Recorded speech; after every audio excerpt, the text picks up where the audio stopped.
Malam Pernikahan, bab 657. Hansel menatap Riko dengan dingin dan berbalik. Riko segera mengikutinya dan berkata sambil berjalan. Tuan muda ketiga, bukan memaksa masuk, tetapi untuk membiarkanmu melihat boneka kecil itu. Aku berjanji padamu. Jika tuan mereka tidak bisa melihat anak itu besok, dia bisa menundukkan kepalanya dan membiarkan tuannya menendangnya seperti bola. Oh, sayang sekali. Bagaimana mengatakannya? Dia juga keluarga terkenal. Ayahnya adalah pejabat senior. Belum lagi, dia juga seorang diplomat yang sangat terkenal. Bagaimana dia bisa sampai pada tuannya dan menjadi pelayan kecil yang tidak memiliki kekuatan? Kelas rendah. Tiba-tiba memikirkan kata ini, hati Riko merasa canggung. Tidak. Bagaimana dia bisa menjadi pelayan kecil?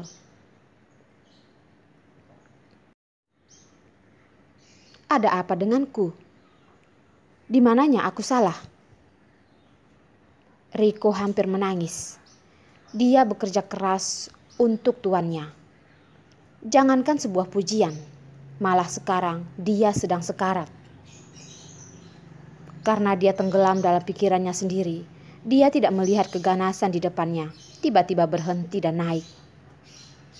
Habis sudah. Kali ini benar-benar menabrak harimau.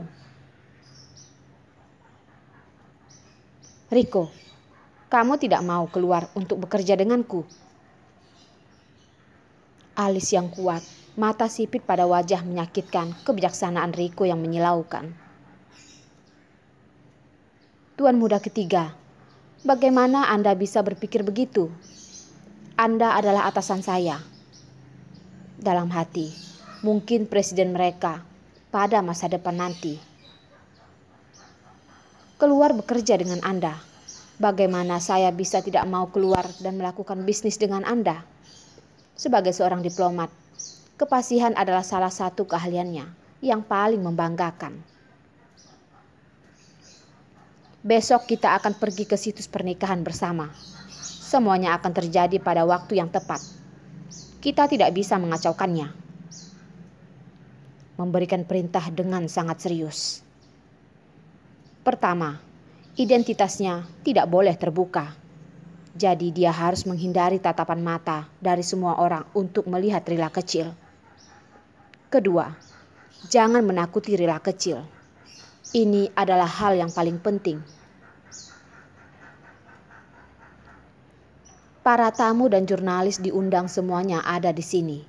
Dan semua orang menunggu untuk melihat acara pernikahan yang mensertifikasi jurumu di grup Aces. Namun, Arila yang merupakan salah satu pemeran utamanya masih tidak tahu. Ketika dia berjalan di sepanjang pantai bersama Carson dan menyaksikan gelombang pasang. Carson, aku mohon, biarkan aku melepas sepatuku dan pergi. Ketika dia datang ke pantai, tetapi tidak bisa turun main air, Arila merasa cemas. Namun dia mengatakan beberapa kali, tapi Carson tidak mengizinkannya untuk melepas sepatu dan pergi ke air karena kesehatannya yang buruk. Jadi dia hanya bisa menonton orang lain bermain di tepi laut. Mendengarkan suara memelas Arila, kata tidak keluar dari mulut Carson lagi. Dia menggosok kepalanya dan berkata, apakah kamu benar-benar ingin turun dan berjalan? Arila mengangguk dan mengusap kepalanya di lengannya. Carson, orang yang paling pengertian dan pasti akan memenuhi permintaanku. Baiklah. Carson pun setuju. Sungguh? Arila hampir bersorak. Tetapi tidak percaya bahwa Carson akan menjawabnya dengan jawaban itu. Jika dia menjanjikan hal seperti itu padanya, dia akan bersemangat seperti anak kecil. Dan hati Carson pasti akan melembut. Carson tersenyum dan berkata, "Lepaskan sepatumu." Arila melepas kedua sepatunya dengan cepat karena Carson bisa saja berubah pikiran kapan saja. Dia menggandeng telapak tangan Carson yang besar dan memberinya senyum besar. "Carson, ayo pergi."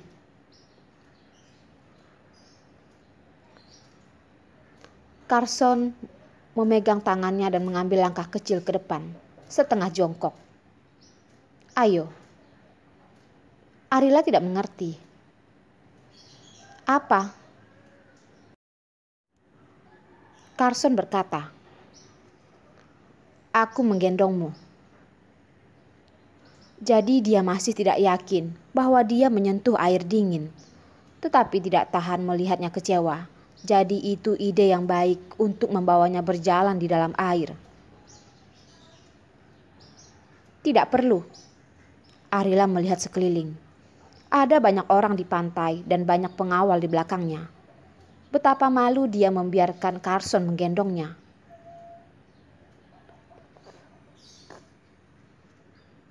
"Apa merasa malu membiarkan suamimu menggendongmu?" Carson bisa melihat sekilas apa yang sedang terjadi di benak Arila. "Kamu bukan." Mereka bercerai, dan sebelum menikah lagi, dia bukan suami nominalnya, juga bukan istri Carson. Arila mulai merasa sedih ketika dia memikirkan apa yang telah dia lakukan sebelumnya. Tidak hanya membuat dirinya begitu sedih, tetapi juga menyakitinya. "Aku ini apa?" Carson tidak mengerti apa yang Arila katakan. "Kita punya sertifikat perceraian." Arila menundukkan kepalanya, berbicara dengan suara rendah, dan memutar jari-jarinya di sudut-sudut pakaiannya. "Bodoh." Terkadang wanita konyol ini benar-benar konyol. Sertifikat perceraian palsu dan sertifikat cerai nyata tidak dapat dipisahkan. Jika dia mengajaknya untuk menjual suatu hari nanti, dia diperkirakan membantunya menghitung uang. "Aku minta maaf." Dia bodoh, dia bingung, akan diancam oleh orang lain, akan berpikir bahwa dia tidak bisa melindungi dirinya sendiri, akan membuat hal yang membingungkan. Melihat wajahnya menyalahkan dirinya sendiri, Carson membawanya ke lengannya dan mencium dahinya. "Bodoh, kau adalah istriku. Itu fakta yang tidak pernah berubah." Wajah Arila bingung. Carson meremas wajahnya, lalu berkata, "Orang yang memberi kita sertifikat perceraian adalah orangku. Sertifikat perceraian itu palsu, dan pernikahan kita belum terputus." Arila terkejut dan senang, tetapi dia lebih menyalahkan dirinya sendiri. Ternyata Carson telah melakukan begitu banyak hal secara diam-diam untuk mempertahankan pernikahan mereka. Tetapi dia pikir dia tidak peduli tentang pernikahan mereka pada awalnya. Jadi, ketika dia mengajukan perceraian, Carson mengiyakan dengan cepat.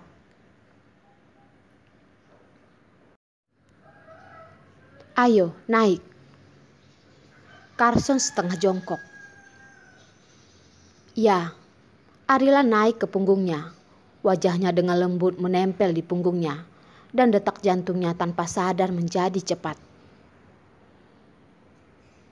"Letakkan tanganmu di leherku," Carson menambahkan. "Baiklah." Arila pun melakukannya. Carson 20 kaki lebih tinggi darinya. Setelah berdiri, Arila merasa matanya bisa melihat lebih jauh, lebih lebar, dan dia tampak lebih jauh. Carson menggendongnya semudah menggendong anak kecil. Dan langkah berjalan masih sekuat gunung, sehingga dia tidak akan takut sama sekali. Dia meletakkan wajahnya di punggungnya yang tebal dan bergumam. "Terima kasih, Carson." Carson berkata, "Jika kamu ingin berterima kasih padaku, kamu harus nurut dan jaga baik-baik kesehatanmu." "Ya, aku mengerti." Arila tertawa, senyumnya seterang matahari. Tetapi dia tidak bisa melihatnya menggendongnya.